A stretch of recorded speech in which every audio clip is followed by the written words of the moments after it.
Donc, chers amis, mesdames, messieurs, aujourd'hui, la newsletter comme outil de lead nurturing, est-ce que les commerçants étaient là pour donner go pour savoir s'ils enregistrent ou pas, ou si je parle dans le lead ou pas, c'est là? Non? Ben, j'y vais quand même alors. Qu'est-ce qu'ils me disent là? Ils y sont ou ils y sont pas? En période de testing. Ils enregistrent toujours. Ben oui, chérie, mais sauf que là, on a un petit signe aussi. Genre, ah ben voilà, ici, là. Super, on y va. Donc, la newsletter comme outil de lead nurturing. Ok, on est bon, on y va.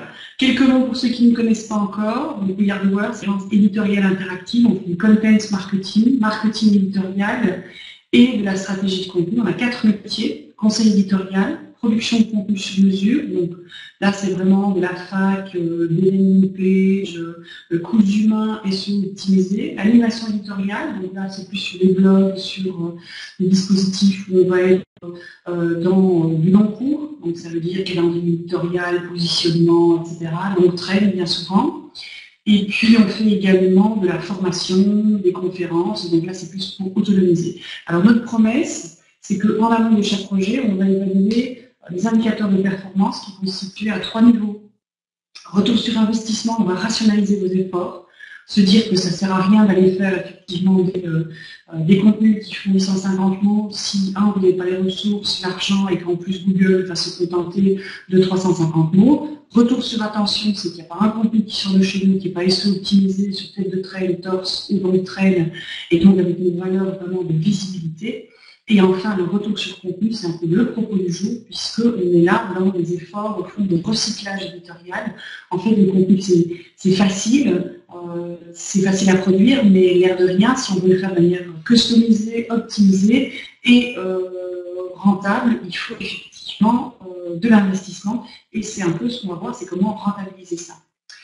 Quelques références, vous verrez ça à l'aise, pour voir simplement qu'on a une variété de secteurs dans lesquels on peut effectivement intervenir, et également dans les tailles, on peut être sur la PME, TPE même, ou des grands comptes.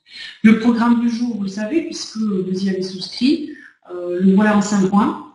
La newsletter comme dispositif de marque pour atteindre fidéliser les prospects, différence équilibre commercial, avantage et avatar, stratégie de contenu, comment est-ce qu'on va faire, c'est quoi la stratégie qu'il y aura derrière, combiner aux emails commerciaux. Vous allez voir effectivement que c'est là que ça devient intéressant, notamment en termes de recyclage éditorial. Et puis la ligne éditoriale et la typologie de contenu. Là, je vais vous donner quelques indications. C'est du parti pris, c'est des idées. C'est à vous évidemment de mettre en place une stratégie derrière. Et on sait qu'en général, sur ce type de stratégie, il y a facilement 5 à 10 jours de réflexion et de conception en amont. Et enfin, on va essayer de résumer tout ça en une méthodologie en 5 points. D'accord? Alors, la newsletter pour atteindre et fidéliser les prospects. Comment est-ce qu'on va faire?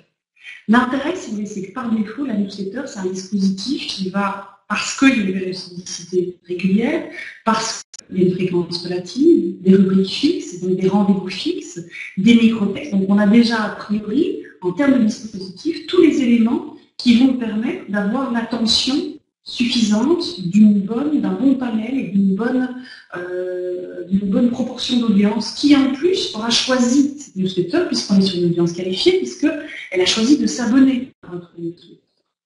L'intérêt également, c'est qu'on est dans plusieurs messages. On peut même avoir une thématique globale, une sorte de fil rouge qui serait un peu, on va dire, comme un dossier, de traiter du coup la newsletter comme un dossier.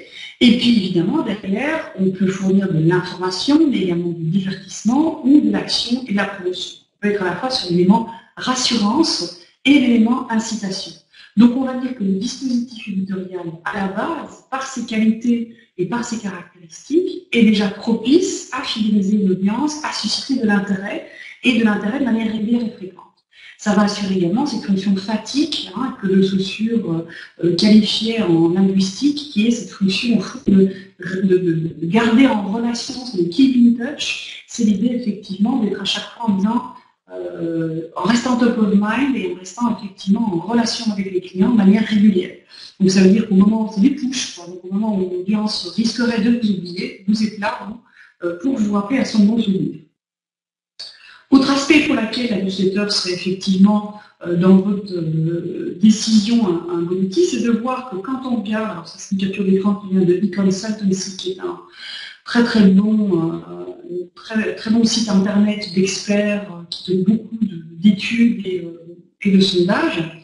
Si vous regardez en termes de relance et en termes au fond, de contenu qui génère de l'intérêt auprès des audiences par les canaux email, on remarque que si vous regardez les proportions, on va être en général entre e-consultancy, Cyrielle, c'est Cyrielle que je connais, e-consultancy, voilà, c'est des British.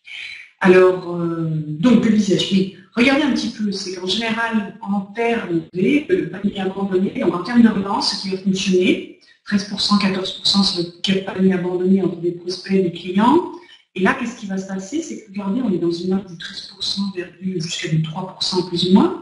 Mais là, pour le coup, tout ce qui est nurturing, tout ce qui est content downloaded, content viewed on site, donc tout ce qui est vraiment éditorial, eh bien, l'air de rien, ça fonctionne, on a en général une bonne réception. Donc, argument supplémentaire pour justifier la mise en place du newsletter derrière. L'intérêt aussi de la newsletter, c'est que c'est un dispositif éditorial typiquement inbound, hein, c'est pas de l'intrusion, c'est vraiment de la valeur ajoutée, c'est de l'expérience éditoriale, c'est qu'on n'est pas sur les caractéristiques des produits et services, mais plutôt sur les bénéfices et intégrer ces bénéfices dans la vie de l'utilisateur. Donc ça va aussi aider cet utilisateur, client, prospect, à prendre ses décisions dans sa relation avec vous, sa décision d'achat, sa décision de préférence. Et donc, on va pouvoir travailler sur deux leviers marketing importants. D'une part, le changement d'attitude, où on aura des contenus qui seront plus à essayer de changer les croyances, changer l'importance des critères d'évaluation. Donc là, on sera sur de l'aide à la décision, qui sera 5 raisons de choisir l'e-learning en open source. C'est d'ajouter de nouveaux critères. Il y a le critère économique, mais il y a peut-être aussi le critère de faisabilité, le critère de retour sur investissement. Et puis changer une attitude globale, de se dire arrêtez, par exemple, je prends l'exemple de l'e-learning parce que j'y reviendrai, je donnerai dans le case studies un cas bien précis, c'est de se dire qu'au fond, vous pouvez amener une entreprise qui ne songeait pas à l'e-learning à adopter l'e-learning parce que ce serait une manière effectivement de se développer et de faire du développement commercial différent de ce qu'elle a l'habitude de faire. Donc ça, c'est dans les changements d'attitude. Et puis, on va aller sur un autre levier, qui est le respect des modèles de réponse, qu'on connaît très, très généralement, c'est-à-dire, ils ont conscience que vous existez, ils vous connaissent. Alors, en général, là-dedans, ils ont conscience que vous existez, ils vous connaissent, oui, puisque c'est de l'opt-in. Par contre, conscience de votre valeur ajoutée, conscience de votre value proposition, connaissance de tous les avantages et bénéfices pour eux de tous vos produits, ou d'un produit en particulier à un moment donné de l'année, et puis travailler évidemment sur le désir, la préférence, la conviction, voire même laisser l'adoption. Là encore, c'est intéressant.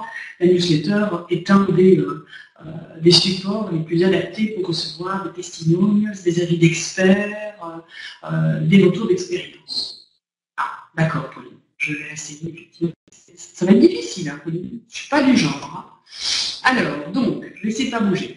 Alors, donc ça veut dire effectivement, vous voyez qu'ici, dans l'éditorial, et là, on a déjà en fait esquissé un peu la posture éditoriale qu'on va avoir, mais soit dans le changement d'attitude, soit dans le respect des modèles de réponse, et en fonction de ce qu'on veut faire, on va essayer effectivement d'avoir un calendrier éditorial et une variété de thématiques qui vont travailler sur ces leviers-là. Par ailleurs, il y a fort à parier que vous produisez déjà des contenus, puisque la newsletter, c'est une agrégation, je le disais, de contenus existants, généralement. En tout cas, si vous ne le faites pas encore, c'est vraiment ce que je vous suggère et vous invite à faire, c'est de produire des newsletters à partir de contenus existants pour, au fond, faire du push sur des contenus qui ont déjà été faits. Inversement, si vous dites, ben non, on ne traite pas de ce qui fonctionne, moi, une fois tous les mois, je fais ma newsletter, d'accord, mais on est bien d'accord, n'empêche que le macro-contenu, c'est-à-dire le corps de texte, les 250-350 mots qui est derrière, ils seront sur une interface web où vous devez aussi profiter d'une certaine visibilité, d'une certaine référentialité, et dès lors, on est quand même dans de l'agrégation. Donc ça veut dire que, a priori, ce que vous allez faire en général, c'est des fiches produits, des témoignages, des avis d'experts, des e-books, des articles, la newsletter, évidemment, c'est l'idée de réinventer votre newsletter. Pourquoi pas le webinar, comme nous on fait là maintenant sur l'e-commerce live, et chez certains des comparateurs de produits, très intéressants dans l'animation e-commerce, surtout sur les marronniers. Donc ces contenus-là, vous les avez déjà. Donc ça veut dire qu'on a déjà énormément de contenus qui vont permettre de travailler sur différents leviers qu'on vient de voir, changement d'attitude, ou intégration de nouvelles habitudes, ou travailler, enfoncer le clou plus sur des choses effectivement qui sont déjà plus ou moins acquises. Deuxième question, quelle différence avec l'email commercial, quels avantages et avatars? Alors, l'intérêt, c'est de les associer, déjà. Mais si vous regardez bien, en fait, l'email, par défaut, lui, c'est du One Unique Selling Proposition. On te propose une chose, tu adhères ou tu adhères pas. Donc, il y a tout de suite un clic trigger, il y a tout de suite, effectivement, une Unique Selling Proposition, c'est-à-dire une proposition unique de vente. Promotion, événement, formation, on est effectivement dans un produit. De temps en temps, on a une sorte de joker avec une sous-proposition, mais regardez bien que le type et le volume de contenu ne sont pas les mêmes. La nature de l'offre n'est pas la même parce que sur un newsletter, on sera dans une offre qui sera plus de l'information, tandis que sur un email, on sera dans une offre qui sera sur de l'email commercial. Le calibrage rédactionnel n'est pas le même non plus. Là où sur un newsletter, on sera dans du titre, chapeau, lire la suite, sur un email, on va être dans du bite, snack, meal. Tout en haut, qu'est-ce qu'on va avoir? On va avoir un teaser. En dessous, on va avoir une proposition. Et en dessous, on va faire que développer le teaser et la proposition. Donc, on n'est pas du tout dans la même optique. Après, ça ne veut pas dire qu'on ne peut pas avoir une offre qui a fait l'objet d'un email dans une newsletter. Les avantages de la newsletter, par rapport à l'email qui est très, je vous disais, focalisé, qui est très avec une proposition unique, c'est que la newsletter va permettre, d'une part, de travailler sur tous les stades du processus décisionnel et du processus d'achat, et là vous garderez à votre aise, que ce soit de réaliser un problème, un besoin, de faire une recherche, de vouloir qualifier sa recherche, de vouloir comparer, d'établir des critères d'achat, et là on peut aider effectivement de nouveau l'utilisateur à sa décision, ou d'évaluer effectivement derrière les vendeurs avec du coup du testimonial, avec du comparateur, avec du pour-contre, et bien à chaque niveau, on va pouvoir de manière éditoriale fournir effectivement une solution et fournir du contenu.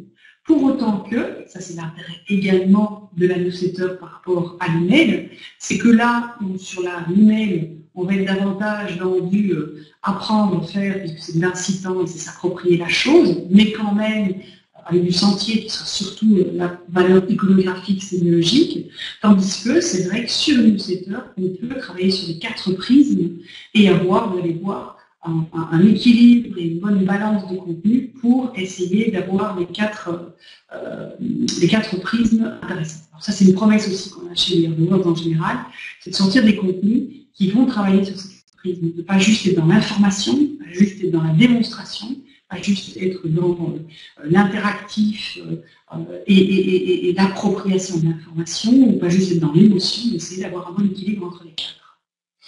Alors dans les avatars, qu'est-ce qu'on a? Alors, il y a typiquement la newsletter e-commerce, qui sera vraisemblablement de l'agrégation ou de la curation. Regardez ici, saison du barbecue, ça va être l'été, c'est le moment, et donc là on va avoir comme fil rouge effectivement le barbecue, et derrière, qu'est-ce qu'on va faire? On va prendre forcément des produits qui vont fonctionner au barbecue.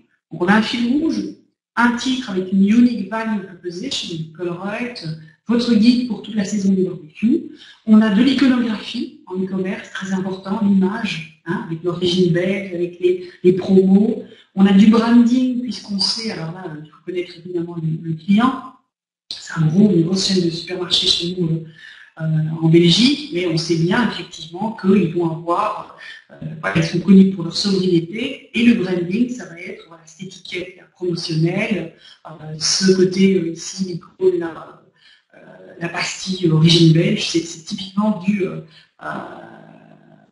oui, c'est vrai, bien sûr, chérie, vous avez raison, c'est que même pour du non-commerce, j'y viens d'ailleurs. Donc on a quand même, regardez, curation, fil rouge, titre UVP, donc Unique Value Proposition, de l'iconographie, du branding, et puis l'éditorial, c'est savoir effectivement comment est-ce qu'on va s'adresser aux gens, on y reviendra. Autre newsletter, là, typiquement, dans ce cas-ci, groupe AXA, qu'est-ce qu'on nous demandait? C'était de générer en fait une newsletter, mais de quand même optimiser les articles de la newsletter pour que quand ils sont en macro-contenu sur l'interweb et sur le site internet, sur la longue traîne, ça amène quand même un petit peu de trafic. Alors la curation, C'est un terme qui vient de l'anglais. C'est l'idée, si vous voulez, d'aller choisir des thèmes, d'aller choisir des contenus et de leur donner, et pour une posture bien particulière. Alors, j'utilise toujours la même image. Ça vient de curator. Curator, c'est un commissaire d'exposition. Si demain, on me demande de faire une exposition sur Magritte et que je choisis que les toiles bleues de Magritte qui représente sa femme, parce qu'il était bleu de sa femme, eh bien, c'est ma posture de curateur. Donc, j'ai un angle de traitement, j'ai un choix éditorial qui est le mien. Donc, la curation, c'est d'aller choisir parmi les sources de votre veille, par exemple, de vos produits et services, et d'agencer ça avec un prisme particulier. D'accord? Pas très loin de l'animation. Alors ici, l'intérêt de cette newsletter, de cet avatar, c'est quoi? D'une part, travailler sur les contenus qui sont SEO optimisés sur la longue traîne, sur les 3 grandes thématiques d'ailleurs de Touring Assurance, filiale de AXA, c'est-à-dire l'auto, la moto, l'habitation. Mais également, à côté de ça, on a du micro-contenus. Voilà, le saviez-vous, 10 507 automobilistes belges roulent sans permis. Et puis là derrière, un petit conseil, le côté un petit peu prescripteur, un petit peu chouf à les lettres, c'est l'assurance, qui sont très soucieux, les automobilistes.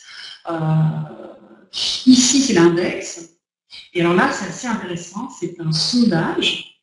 Et dans ce sondage, donc on fait un sondage sur la page Facebook, et ce sondage va être pris comme sujet d'article pour le mois suivant. Donc ça veut dire en fait qu'ici, vraisemblablement, alors pour le coup je ne sais plus c'est lequel, c'était le sujet donc le sujet d'un de ces articles était en fait le résultat d'un sondage qui avait été réalisé tout le mois précédent sur la page Facebook. Oui, ça marche très très bien, Peggy, parce qu'en plus on est vraiment dans l'autoréférentialité. Vous vous adressez à une audience, et cette audience se sent réellement prise à partie, puisque c'est son avis qu'on va expliciter sur l'article et en ajoutant du pour et du contre, et donc il y a cette valeur de nouveau conseil, proximité. On n'est plus dans une communication one to many, mais c'est dans du many to many, et en plus, voilà, c'est exactement ça, c'est l'audience qui génère le contenu, et en plus de ça, c'est en plus ce qui est intéressant et fascinant, c'est de se dire au fond, la position d'émetteur et de récepteur change, et alterne. C'est plus l'annonceur qui sait ce qui est bon, qui sait ce qui est bien et qui sait ce qui se fait. C'est l'audience qui dit ce qui se fait et l'annonceur qui rebondit là-dessus et donc d'acte qui aussi a une leçon à prendre de ça. Voilà, on est dans du custom content, c'est du sur-mesure effectivement.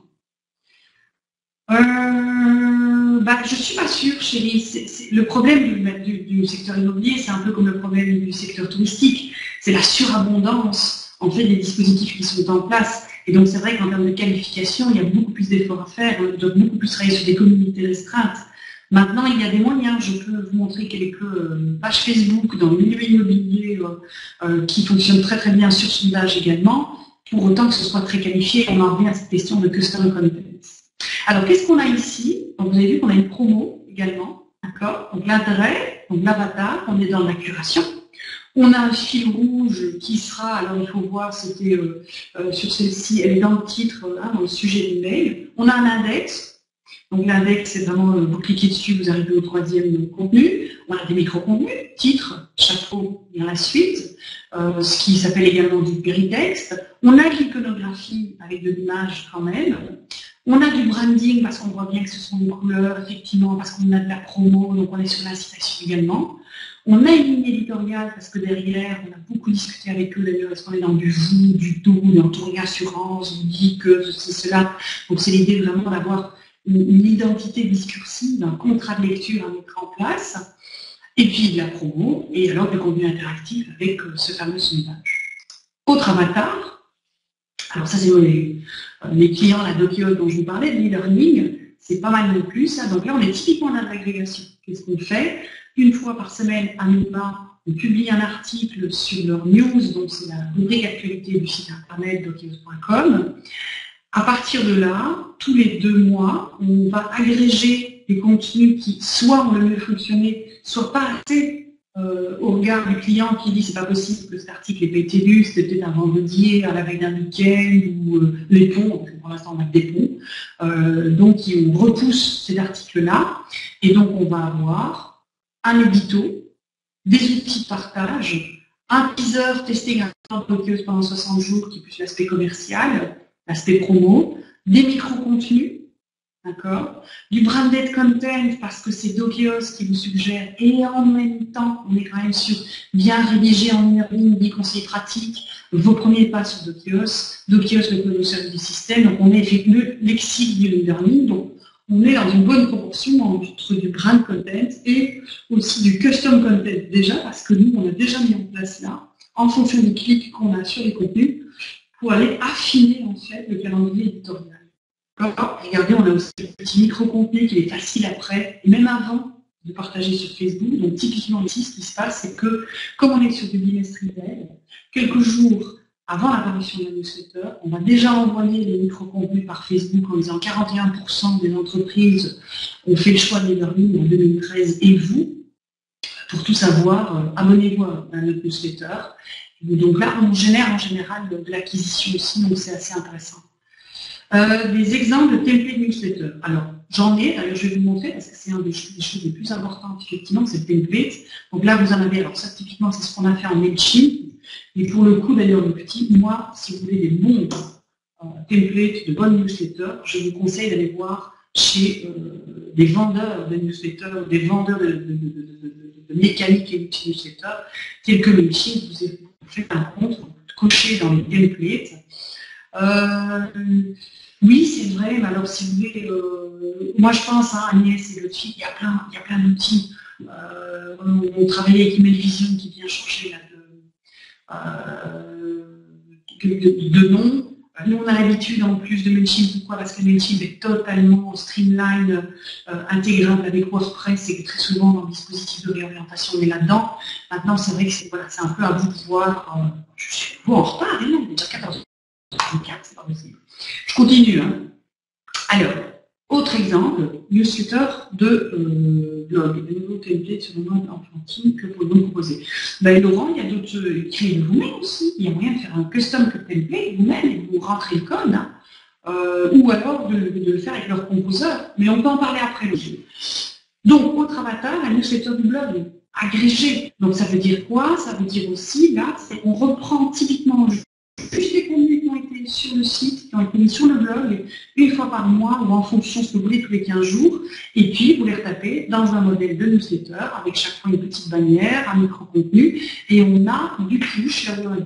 Typiquement ici, on a le taux d'ouverture de la mort qui tue, puisque c'est genre on a 60% de taux d'ouverture et 100 taux de clic. Pareil sur Dokeos d'ailleurs, Pierre-Alain, chargé de projet chez nous ici, vient de le dire là tout à l'heure, on a des taux d'ouverture de la mort. Oui, elle fonctionne très très bien. Elle est très très bien. C'est sur le thème de la moto, ça fonctionne très très bien. Le client est content, nous aussi. Donc, vous voyez, les avatars sont nombreux. D'accord? Alors, je poursuis. 3. Quelle stratégie de contenu développer? Compter aux emails commerciaux.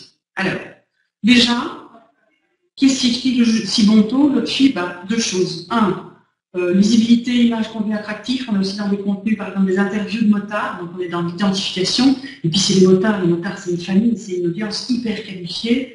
Et puis, les articles derrière sont super intéressants. On fait aussi du contenu de qualité. On est dans du apprendre, sentir, voir, faire.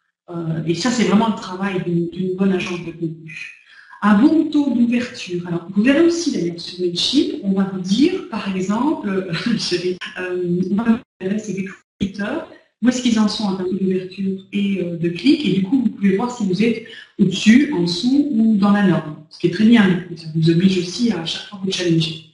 Donc, stratégie de contenu. 1. Reliez vos dispositifs. Vous avez un blog en WordPress, vous y mettez le plugin Mailchimp derrière, et vous vous assurez d'avoir le bouton. 2. Élaborer une stratégie de réorientation, je vous le disais. Prenez donc vos articles, vos e-books, vos interviews, vos testimonials, mettez-les sur un dispositif ad hoc qui sera avec page actu de votre site, qui seront un blog. Donc on a un premier thème, un premier sujet avec une cible précise. On en produit en fait un contenu originel. Et de ce contenu originel, on va aller le dupliquer en contenu sur mesure, c'est-à-dire un sondage, un micro-contenu. Oui, non, il y a un plugin, Romain. Il y a un plugin, alors attention juste, à certains moments, Nous, on a remarqué sur nos WordPress que le plugin, surtout avant des mises à jour qui sont très fréquentes pour l'instant, le plugin Mailchimp a tendance à ralentir le temps de chargement de votre site, donc il faut de temps en temps faire des checks, d'accord, vérifier. Il y en a quelques-uns. Oui, voilà, c'est ça. Je suis assez d'accord. C'est les performances. Ça fait penser, il y a encore un autre avatar qui est pas mal qu'on parle de RSS. Nous, sur écrirepourleweb.com, qui est notre blog, certains d'entre vous le connaissent peut-être, notre newsletter qui parle dimanche matin à 9h, elle est agrégée automatiquement avec Mailchimp à partir du blog. Le seul souci, c'est qu'il n'y a pas les images. Par contre, elle est balancée automatiquement tous les matins à 9h du matin. Autant vous dire que quand on a mis ça en place, en un mois, on avait 30% de visites supplémentaires sur le site de manière stable et donc beaucoup plus de référencement également. Donc ça vaut le coup, là où si vous êtes sur un dispositif où vous publiez beaucoup, parce que là, sur Écrire pour le web, on publie 1 à 2 articles par jour. Donc, OK, stratégie de réorientation avec des contenus froids, des contenus chauds, des contenus sur mesure. Donc, froid, c'est du statique, hein, c'est un peu du fonds de commerce, ça va être des fiches produits. Les chauds, c'est les actus, les marronniers, et les sur mesure, ça va être de la fact, ça va être du testimonial, etc. Alors, prévoyez des clés d'entrée pour chaque besoin. Je vous parlais de la newsletter d'Okios. Attention sur le site d'Okios. La possibilité de faire un essai gratuit. Donc là, déjà, on se l'email de relance derrière, certainement la qualification. Et il faut battre le fer tant qu'il est chaud. Ces gens sont en train de tester le produit. Il faut dans la newsletter derrière, alors ils peuvent choisir hein, quand ils s'abonnent. On leur dit, est-ce que vous voulez recevoir la newsletter? Il faut que derrière, ils aient des aides à la décision, effectivement, pour pouvoir choisir ou pas de continuer le kiosque. On a les actualités ici, et puis derrière, on a également la documentation et également des case studies, des études de cas. D'accord? Donc ça veut dire qu'on a une variété de sujets à la base sur le site internet, et de ce patrimoine éditorial-là, on va pouvoir orchestrer ici, et en fonction des clics qu'on aura là-dessus, on va pouvoir balancer de l'email de relance derrière. Et regardez, c'est que quand on a la newsletter, on va penser à la fois à un contenu de lancement préorchestré, mais autre sujet. Ben oui, c'est un sujet de prochaine conférence. Donc votre newsletter, vous allez pouvoir en push travailler sur des prospects qui ont un besoin latent, prospects, donc les qualifier avec un besoin avéré, ceux qui sont en free trial, ceux qui sont des abonnés, ceux qui sont de réels customers. Et donc là, on va pouvoir travailler sur le changement d'attitude et le respect des modèles de réponse en fonction de la phase du trajet d'engagement de vos cibles. La ligne éditoriale. Alors déjà, qu'on ne fasse pas juste... ben oui, effectivement, Laurent. Laurent, c'est pas difficile. Si vous allez voir sur Mailchimp, il y a une entrée qui s'appelle autoresponder, et donc ça veut dire qu'il faut un peu chiffrer, puis c'est pas le propos de la conférence maintenant. Regardez les niveaux de veille, il est 15h30. Mais c'est assez simple une fois qu'on a. Donc il faut pratiquer, mais il y a tout à fait moyen, il y a de l'autoresponder, et derrière vous avez une qualification des résultats qui est très très bien faite avec du clickmap, etc. Donc, juste dans la ligne éditoriale, varier les contenus. On a des repères, des parcours, les points de vue, les fiches produits, les interviews, les sélections, les brèves, les agendas, les boucles, les annonces, les sommaires.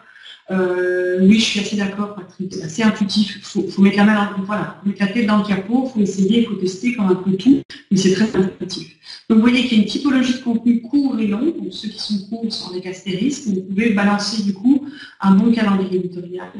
Pour la ligne éditoriale, soyez dans la créativité, dans la relevance du message, dans l'incentive, travailler sur le timing, sur le storytelling, en fonction aussi du temps qu'il fait, intégrer d'autres médias. Donc ça veut dire que permettez aussi de temps en temps de rebondir pas juste sur l'e-shop, mais également sur la page Facebook. Vous avez vu le lien qu'on faisait tout à l'heure entre le sondage Facebook et la newsletter, et du coup également le site et la page actu. Soyez dans la conversation. Usez aussi les sondages, par exemple, sur les newsletters. Travaillez vos accroches. Et enfin, soignez aussi les landing pages derrière, puisque dans les landing pages derrière, on va aller affiner et beaucoup plus qualifier. Et alors, en termes de posture, on peut être, si vous voulez, sur l'admiration, la curiosité, la confiance, l'intérêt, la surprise, l'anticipation, l'optimisme, le scepticisme. Vous devez pouvoir, en fonction de vos personas, buyer persona, pouvoir travailler sur ces postures et ces registres-là.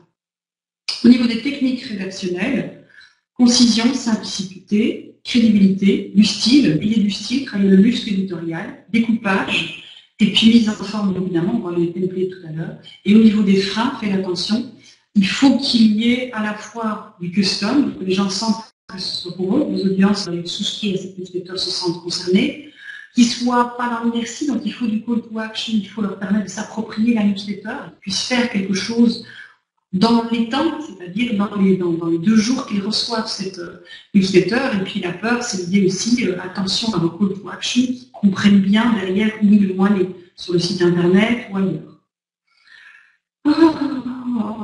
Comment bien interpréter le retour? Je pense qu'on y vient un peu plus tard, chérie.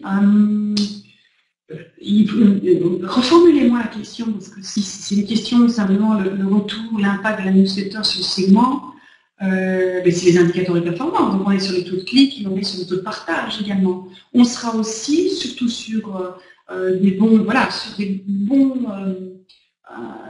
outils. Il suffit d'aller cliquer sur l'email et de voir aussi dans le temps s'il a ouvert toutes les dernières newsletters, s'il a cliqué dans toutes les dernières newsletters, etc., etc. Donc c'est la question aussi de la fidélité en fait de votre site sur les différents newsletters.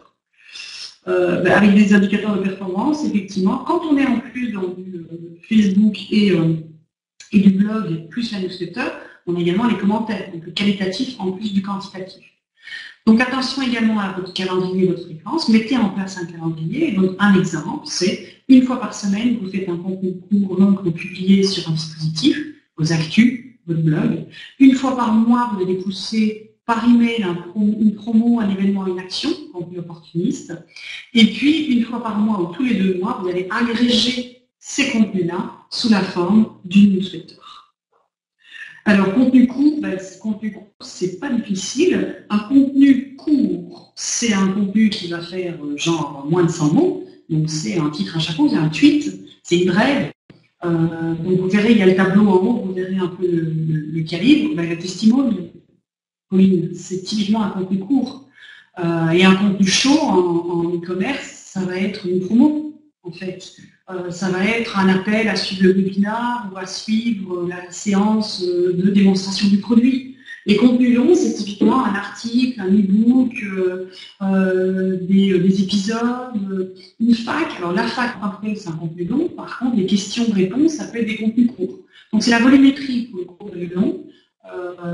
Et pour le chaud-froid, c'est plus la pérennité du contenu. Les indicateurs de performance, être lu, convertir, donc c'est ce qu'on a vu au début, retour sur attention, retour sur contenu, et retour sur investissement, c'est l'idée de ne pas produire trop s'il ne faut pas, et puis de ne pas saturer ses audiences, donc pas de newsletter toutes les semaines, une tous les 15 jours suffit également. Et enfin, mettre en place une méthodologie en 5 étapes. Identifier les cibles prioritaires secondaires, parce que ça veut dire aussi que dans votre newsletter, les contenus prioritaires seront en haut de la newsletter pour les cibles prioritaires. D'accord? Donc là, c'est une question d'ergonomie simplement. Ça veut dire également qu'en fonction des questions et des réponses, vous allez pouvoir aussi intégrer ça dans votre calendrier éditorial. Mes audiences posent telle et telle question sur nos services, voilà leur réponse, et bien c'est des sujets d'articles derrière. Et donc là, il suffit de les orchestrer derrière. Soigner le design, alors ça, c'est l'iris. Voilà. Si vous voulez, je ne sais plus qui me demandait encore un même contenu qui en passe différemment. Ben oui, tout à fait. Surtout sur la newsletter. Regardez une newsletter ici, qu'est-ce qu'on a? Titre, chapeau, lire la suite. D'accord? C'est un peu, c'est le micro-contenu d'appel, quoi. Micro-contenu d'appel, tel que, par exemple, si vous regardez la bande-annonce d'un film, si vous regardez le 4e de couverture d'un bouquin, c'est la même chose que dans le bouquin, mais c'est du micro-contenu d'appel. Comment peut-on inciter les gens qui ne sont pas inscrits à la newsletter quand ils ont créé leur compte à le faire?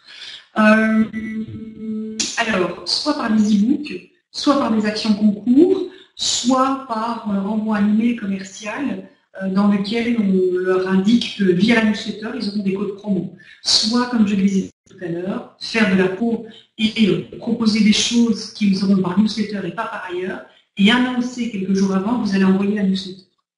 Donc là, alors nous, on a des taux assez satisfaisants d'inscription dans 5 jours, dans 3 jours, dans 2 jours, la nouvelle newsletter sort, vous n'êtes pas encore inscrit, il y a une promo, 10% sûr, et donc là, ça fonctionne. Attention simplement au taux de rétention et à la fidélité, que ce ne soit pas juste, du coup, une inscription opportuniste et puis qu'après, ils se désinscrivent, évidemment. Donc le mieux, c'est de qualifier vraiment votre audience et donc de ne pas forcer trop une audience à devenir effectivement fidèle. Peut-on se permettre de leur rendre une fois pour les inciter à s'inscrire alors qu'ils ne l'ont pas fait? Oui, pour autant que vous leur donniez quelque chose dans cet email. Et en indiquant bien en bas de l'email qu'ils reçoivent cet email parce qu'ils ont manifesté un intérêt pour et qu'ils ont un compte. Je précise que je vais faire une action importante. Je vous suggère que je vous souhaite qu'elle soit importante, mais pensez bien à la valeur ajoutée pour l'utilisateur. Donc si ça leur dit que vous allez faire une action importante, ok. Oui, ça marche bien en plus, c'est une très bonne raison pour Pauline. Alors, pour les indicateurs panier abandonnés, les relances, le mieux c'est offrir les frais de livraison. Attention aussi que nos destinataires sont de plus en plus mûrs. Ils savent qu'abandonner un panier vaut parfois une relance avec un incitant. Donc parfois il vaut mieux dans la relance 2-3 jours après travailler sur la rassurance, et vous ne l'avez pas acheté, mais pourtant il y a 80% des gens de nos clients qui l'ont acheté, plutôt que tout de suite balancer frais de livraison gratuits. Parce que vous pouvez être sûr qu'à chaque achat, ils abandonnent le panier et le canard. C'est éprouvé, il y a des chiffres qui le montrent. Troisième chose très importante, identifiez les composantes que vous allez avoir dans votre email et sachez en début de mois, quand vous faites le planning éditorial sur le blog ou sur votre page actu de votre e-commerce, de bien penser aux différents articles en disant ça c'est l'apprendre, ça c'est le sentir, ça c'est le faire, ça c'est le voir, ça c'est le trigger incitation, ça c'est plutôt de la rassurance. Donc essayez d'avoir un modèle où vous allez formaliser votre ligne éditoriale. C'est pas très sexy parce que c'est de l'Excel, mais néanmoins ça vous permet réellement de bien calibrer surtout vos UVP et vos USP, comme vous voyez ici, les USP, Unique Selling Proposition, les bénéfices pour le client. Et donc, du coup, vous avez vraiment un muscle éditorial qui est orienté bénéfice utilisateur. Et enfin, en amont, scénarisez déjà la liaison que vous allez faire entre la newsletter et l'email. Il faut que vous ayez la cartographie sur la newsletter de dire, ok, le mec qui va cliquer sur l'article, ça veut dire que dans 2 semaines, il peut avoir la relance sur le produit. Sur le deuxième article, il aura plutôt la relance sur. Et donc, regardez ici, donc, en fonction de l'article, s'il est ouvert, il aura mail 1. Il ouvre le mail 1, on va lui envoyer un mail imprime. Il clique dans l'email qui est ouvert, on lui renvoie encore un autre email. Sur la promo, on va lui envoyer un autre email. S'il n'y a rien qui se fait, ni ouverture, ni clic, on lui renvoie simplement la newsletter. Si par contre il y a une ouverture ou un clic, on lui envoie encore un mail. Tout ça dans le temps, avec des temps effectivement suffisamment respectueux. Donc on n'est pas tous les jours ou toutes les demi-journées, mais scénarisé, vous verrez qu'au final, vous avez du coup vraiment un dialogue et en tout cas de la relation client à travers ça. Et enfin, évidemment, inciter à l'action. Oui, c'est profil par profil, effectivement. Donc on est vraiment selon le profil qu'on va avoir. Alors attention que ce profil, ça va dépendre aussi. Ah oui, c'est vrai que c'est assez technique, Pauline, mais enfin, en même temps, même avec un MailChimp, vous avez des segments, vous avez des listes différentes, s'ils sont prospects, s'ils sont clients, vous pouvez segmenter derrière. Ben oui, effectivement, c'est un boulot mais pareil. Alors, soit on est sur du CRM, et là, on va avoir des outils qui sont soit Adobe dédiés, soit même sur MailChimp, il y a déjà moyen avec des autorespondeurs de travailler sur des listes et des segments de listes qualifiés. En tout cas, Pauline, c'est vrai que dans un premier temps, peut-être que vous êtes obligé de faire appel à une société comme la nôtre. Par contre, l'intérêt, c'est que nous, on modélise, on vous met en place la stratégie, on vous dit comment faire. C'est un peu, si je dis, bon, ben alors, on va faire, je sais pas, on va faire un crumble aux griottes. Ben, je vous montre une première fois le crumble aux griottes. Après, c'est pas tant que ça, en fait. Ça dépend de ce que vous voulez faire. Il faut y aller par incrément. Il faut se dire peut-être qu'on peut essayer avec 1 ou 2 emails, avec une stratégie simplement sur... non, mais vous avez raison, on est sur du CRM, Marketo, on va être sur du qualifié, ou sur, je vous dis, avec MailChimp, on peut commencer. J'ai vu un modèle que je pourrais utiliser de manière semi-automatique sur MailChimp sur mes 30 000 emails. Waouh! Vos 30 000 emails, c'est quoi? C'est un seul type d'utilisateur. On est sur un segment qui sont prospects besoin ou prospects pas besoin. Oui, c'est ce que je disais, effectivement, waouh, 30 000. Moi, je crains un petit peu dans les 30 000, ils n'ont pas tous le même profil, aux 30 000 emails. Ils ont des comportements différents, des besoins différents. Un modèle, alors en plus, il y a presque un oxymore, c'est que là, on est sur du custom et vous me parlez d'un modèle pour 30 000. 4 segments, vendeurs, acheteurs, clients, prospects. Ben alors, on ne sera pas sur un modèle. On sera sur 4 modèles, vraisemblablement. Après, là, je dis, voilà, et puis la question de Pauline est tout à fait correcte aussi. Est-ce qu'ils sont qualifiés, pas qualifiés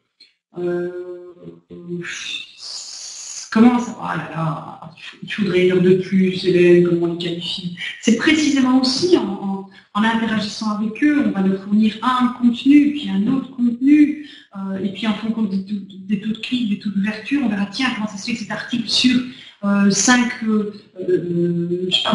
bonnes pratiques pour une stratégie emailing a mieux fonctionné que les 3 outils d'e-learning que vous devez absolument intégrer. Donc, vous voyez, c'est très vaste. Il y a vraiment une newsletter par article. Je suis assez d'accord avec vous. Effectivement, il faut faire une newsletter par article. C'est plutôt 800 prospects sérieux, 50 clients actuels. C'est bien, ça, chérie. Donc, on est vraiment dans les rapid views. Et c'est quel domaine, chérie? Ah, c'est l'immobilier, vous, non? Je continue. Hein. Ah ben voilà, on a fini de toute façon. Il va falloir, je pense qu'il va falloir effectivement faire. Comment connecter un métier avec un CRM pour faire une analyse comportementale avec Google Analytics? Alors, c'est ce que je demander aussi avec son modèle, puis je l'ai 30 000 emails. Moi, je n'ai pas les numéros de Google. Par contre, on peut connecter effectivement le métier du CRM quand c'est open source. Il y a aussi le côté manuel où on peut intégrer en CSV l'un avec l'autre. Sinon, vous faites un CRM qui a dedans, qui intègre, je pense notamment, puis tout à l'heure, il me pose la question, c'est Salesforce. Il y a eux, et puis on a ces messages. C'est vrai, chérie, moi je ne connais pas message business, donc ça, j'ai un peu du mal avec ça. L'analyse comportementale avec Google Analytics, c'est du tagging derrière, donc ça, c'est pas un souci. D'ailleurs, Mailchimp intègre le tagging Google Analytics.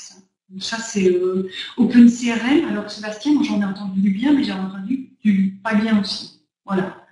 Bon, les amis, regardez, il est 15h45. Je sais pas, il va me dire, voilà, ton temps est terminé.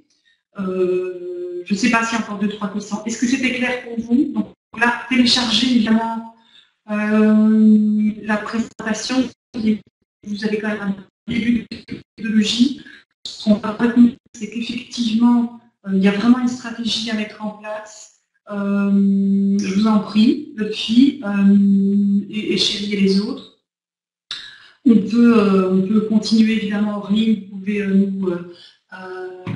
nous contacter. N'hésitez pas à liker la page Facebook ou le lien vers le PDF. Le plugin WordPress dont moi je vous ai parlé, c'est le Mailchimp. Oui, je suis d'accord, Pauline. Le problème, c'est qu'il y a un jargon, effectivement, il y a toute une méthodologie, c'est nouveau, un domaine assez qualifié, c'est quand on veut faire du référencement, hein, c'est pareil, hein, tête de traîne, nom de traîne, contenu chaud, contenu froid, on est effectivement dans... C'est un métier, quoi. Oui, il y a beaucoup sans se faire blacklister, c'est parce que la posture de Mailchimp elle est différente. C'est au départ, ils vont d'abord vous amener par exemple une baisse, il va d'abord la tester et voir sa qualité, et après, s'il est de bonne qualité, voilà, vous ne montrez pas de blanche, mais on peut aussi très bien vous dire, oulala, ça pue cette histoire, on ne sait pas d'où ça vient, il y a plein de hard bounce, soft bounce, etc. Donc ils sont très rigoureux pour ça, donc c'est bien parce que ça vous rassure que vous aussi, vous avez des listes qui sont tout à fait saines. Alors, merci, le fille plaisir. Moi, je suis toujours contente de faire de nouveaux contacts également. De la même manière qu'Emailvision. Ouais, alors, comment il s'appelle Emailvision? C'est Smart Focus, je pense. Si je me rappelle, oui, tout à fait. Ici, alors je revois votre question d'en haut, et tout à fait, c'est ça. Voilà. Bon, eh bien, les amis, on reste en contact. Donc, une fois par mois, de toute façon, nous, on est sur e-commerce live. Vous pouvez revoir la vidéo sur la chaîne e-commerce live. Et puis, moi, je vous dis à bientôt. N'hésitez pas à nous revenir ces questions. Et puis, comme on dit, bonne chance et de bonnes aventures. Voilà. Salut à tous. Merci et à bientôt. Au revoir.